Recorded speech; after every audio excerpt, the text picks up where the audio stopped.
여러분, 요즘 청년 자영업자 진짜 어렵다고 합니다. 어디나 알 것 없이 그나마 지금 청년 자영업자가 버텨내고 있는 사람들이 용하다 이렇게 이야기할 정도로 지금 청년 자영업자들도 굉장히 어려워요. 빚이 많으니까 그렇습니다. 빚이 엄청나게 많습니다. 여러분 이 지표 한번 보세요. 이 지표. 개인 사업자가 지금 평균 빚이 2억 2,819만 원이라고 해요. 이게 나이스 평가 정보에서 계산한 수치거든요. 그중에 다중채무자 여러 곳에 돈을 빌린 사람 있잖아요. 그분들의 1인당 평균 대출 금액은 5억 7,655만 원이라고 합니다. 그러면 청년들 중에는요. 이게 다중채무자가 있는 분도 있고 다중채무자가 아닌 분도 있을 텐데 애초에 돈을 적게 가지고 시작한 친구들은요. 다중채무자일 가능성이 굉장히 높습니다. 그래서 은행에서 대출을 합니다. 그리고 제2금융권에서 대출해요. 그런데 지금은요. 다중채무자가 되면 5억 7,655만 원이 되니까 돈 빌려주질 않아요. 돈을 안 빌려줍니다. 아예. 돈을 아예 안 빌려줘요. 그러면 어떻게 될까요, 여러분? 이게 돈 빌릴 데가 없으니까 결국 부모님에게 손을 내밀 수밖에 없습니다. 부모님에게 손을 내밀으니까 부모님이 쉽게 말하면 가족 대출을 해주는 겁니다. 뭐 부모님이 돈이 많아서 대출을 해주는 경우도 있지만 부모님도 돈이 없어서 뭐 부모님 집을 담보로 잡히고 담보대출을 받아서 자식한테 지금 자식이 장사가 안 되고 자식이 망가진다고 하는데 가만히 있을 부모가 어디 있습니까? 어느 부모라도 말입니다. 진짜 내 머리를 이 머리카락을 잘라 집신을 삼아서 팔아서라도 자식한테 준다는 게 우리네 부모들의 심정이잖아요. 그러니 돈을 줄 수밖에 없는 거죠. 이 청년 자영업자들은요. 결국 말입니다. 요즘 부모님에게 손 벌려서 가족대출을 받은 다음에 지금 근근히 버텨나간다고 이야기합니다. 버텨나간다고. 여러분 이거 한번 보세요. 지금 개인사업자 대출 엄청납니다. 632조까지 올라갔어요. 그것도 2021년 11월 말 기준입니다. 2019년 말에 482조였던 것이 11월 말에 632조까지 늘었으니까 이게 150조가량 늘었나요? 엄청나게 늘잖아요. 게다가 개인사업자 대출을 하는 사람도 276만 명까지 늘었어요. 문제는요. 다중채무자도 더 많이 는다는 거예요. 금액이 157조나 되고요. 지금 전체 대출액의 27.2%가 차지할 정도로 다중채무자들이 진짜 많아진다는 이야기입니다.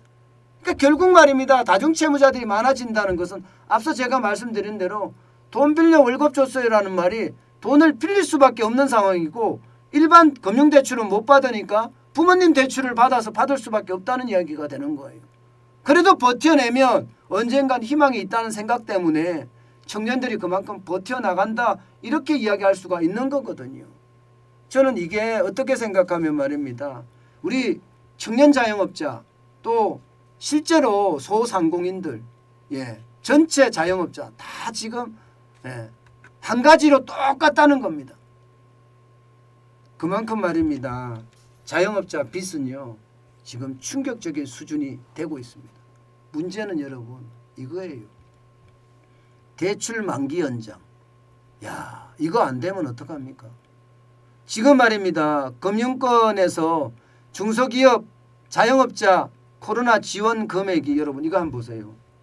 대출 만기 연장 금액이 이거 2021년 11월까지예요. 이건 누가 만들어냈는가 하면 윤창현 국민의힘 의원이 만든 거예요. 물론 금융위원회가 제출한 거죠. 금융위원회가. 그러면 대출 만기 연장이 158조 2,374억 원입니다. 원금 상환 유예가 9조 9,179억 원입니다. 그리고 이자 상환 유예가 1조입니다. 1조 634억 원이에요. 이거 다 더하면 얼마인지 아세요? 168조 3,007억 원에 해당됩니다. 168조 3,007억 원. 이거 지금 연기될까요?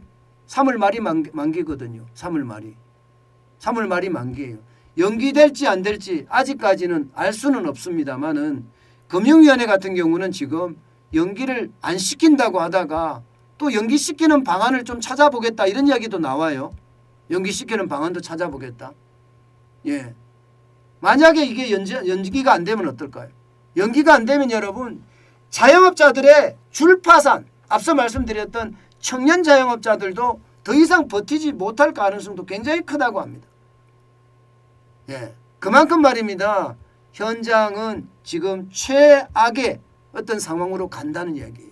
제가 여러분 이게 가장 어려운 우리 계층이 어디냐. 가계부채가 가장 많은 계층이 어디냐. 제가 항상 말씀드리면 자영업자라고 말씀을 드렸어요. 자영업자는 지금 장사도 제대로 못해요. 장사도 제대로 못하는 상황에서 지금처럼 어려워진다는 것은 자영업자들에게는 죽어라는 소리와 다름이 없다는 겁니다. 저는 그래서 이게 대출 만기 연장금에 분명한 것은요. 이게 일괄적으로 무조건 대출 만기 연장을 하는 것은요. 폭탄을 들고 뒤로 도망가라는 뜻밖에 안 된다고 저는 생각을 합니다. 그렇기 때문에 어떤 시기든 옥석 가리기가 있어야 됩니다.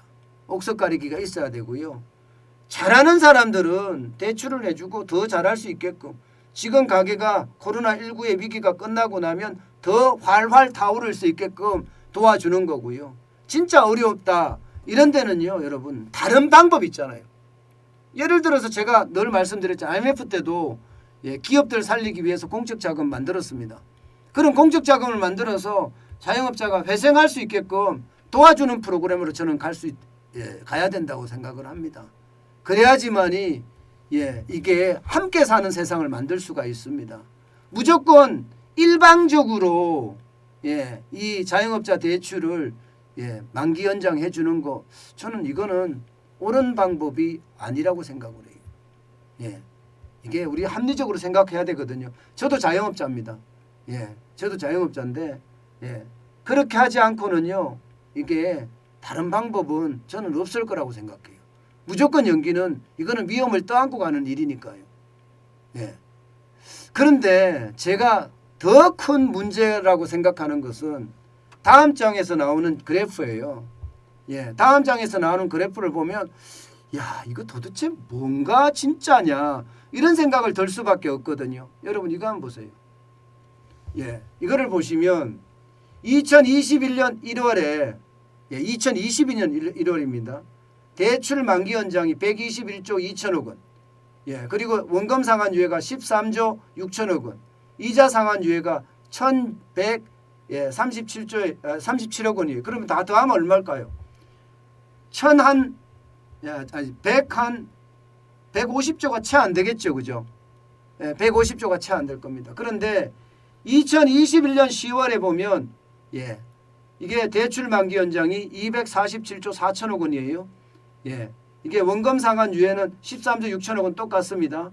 이자 상환 유예는 뭐 늘어났을 테니까 2,301억 원까지 늘어났습니다. 근데 이게 너무 다르지 않아요? 2021년 10월 기준으로 보면 261조 2천억 원이에요. 261조 2천억 원. 1월하고 비교하는 건 말고요. 앞전하고 한번 비교해 보자고요. 앞전하고 비교하면 이건 11월까지거든. 11월이 지금 얼마인가 하면 168조 3,107억 원입니다. 이게 도대체 뭔가요? 10월에서 11월까지 가는데 이렇게 늘어났다고요? 여기는 금융위원회 똑같이 제출한 건데 윤관석 민주당 의원실에서 나온 거예요. 그럼 왜 통계가 이렇게 다를까요? 금융위원회가 제대로 파악하고 있는 건가요? 아니면 국회의원들이 잘못된 지표를 가지고 있는 건가요? 저는 이런 자체가 지금 문재인 정부의 민낯이라고 생각을 하는 겁니다. 지금 현장 제대로 파악이 안 돼 있다는 뜻이에요. 똑같은 금융위원회에서 나온 자료가 2022년 10월 기준으로는 261조 2천억 원의 대출 만기 연장 이자 상환 유예가 금액이고요. 똑같은 자료인데 국민의힘에서 지금 취합한 자료는 168조 3,107억 원. 이게 너무 다르잖아요. 이게 현장을 제대로 이해하지 못하고 있다는 뜻밖에 안 되니까 현장을 제대로 이해하지 못하고 있으면 여러분 정책도 잘못 나올 수밖에 없습니다. 예, 정책이 잘못 나오면요 여러분 이게 결국 시장에 혼란이 더 많이 오고요. 시장에 혼란이 더 많이 오는 것은 결국 말입니다. 나라 경제가 휘청일 수밖에 없다는 거예요. 저는 현장의 어떤 실체를 제대로 파악을 해야 된다고 보는데 물론 제가 정보를 한정적으로 제가 뭐 받았을 수도 있습니다. 그렇지만 지금까지 제가 여러분들에게 계속 방송을 하면서 여러 지표들을 제가 갖다 대는데 이렇게 지표가 달라서 저도 지금 깜짝 놀랐습니다. 그만큼 말입니다. 지금 문재인 정부가 경제 현장을 제대로 알고 있는지 솔직히 궁금합니다. 경제 현장을 제대로 알지 못하면서 이렇게 정책을 무리하게 펴면 경제가 진짜 빠르게 무너질 텐데 저는 그런 생각을 진짜 지울 수가 없습니다. 참 안타깝네요. 참 안타깝네요. 어쨌든 제일 중요한 것은요. 자영업자들이 어떻게 하든 살아나는 길이잖아요.